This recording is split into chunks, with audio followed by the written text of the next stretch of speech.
শিশুর ঘাম যখন অসুস্থতার লক্ষণ।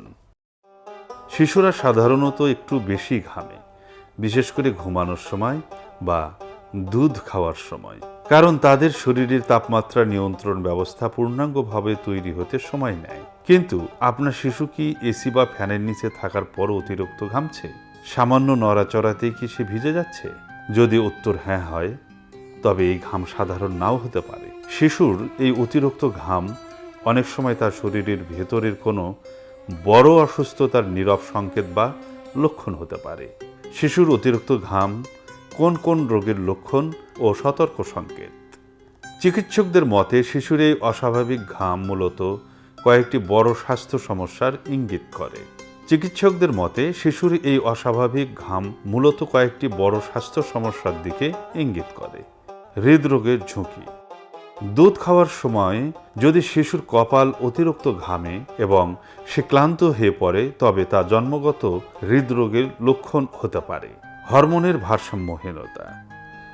থাইরয়েড গ্রন্থি অতিরিক্ত সক্রিয় হলে শিশুরা স্বাভাবিকের চেয়ে বেশি ঘামতে থাকে। থাইরয়েড গ্রন্থি অতিরিক্ত সক্রিয় হলে শিশুরা স্বাভাবিকের চেয়ে অনেক বেশি ঘামতে থাকে। ইনফেকশন বা সংক্রমণ। শরীরে কোনো ব্যাকটেরিয়া বা ভাইরাসের সংক্রমণ ঘটলে শরীর তার বিরুদ্ধে লড়াই করে, ফলে তাপমাত্রা বেড়ে যায় এবং শিশু অনবরত ঘামতে থাকে।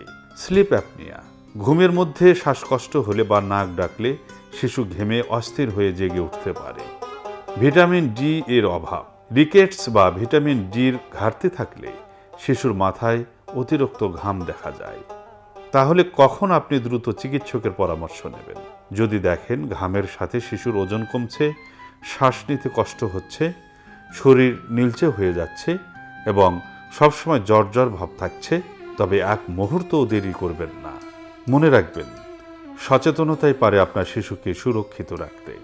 শিশুর ঘামকে কেবল গরমের সমস্যা ভেবে অবহেলা করবেন না। আপনার একটু সচেতনতা আপনার সোনামণিকে বড় বিপদ থেকে বাঁচাতে পারে। সুস্থ থাকুক প্রতিটি শিশু। সুস্থ শরীর, সবল মন, বাঁচতে হলে প্রয়োজন।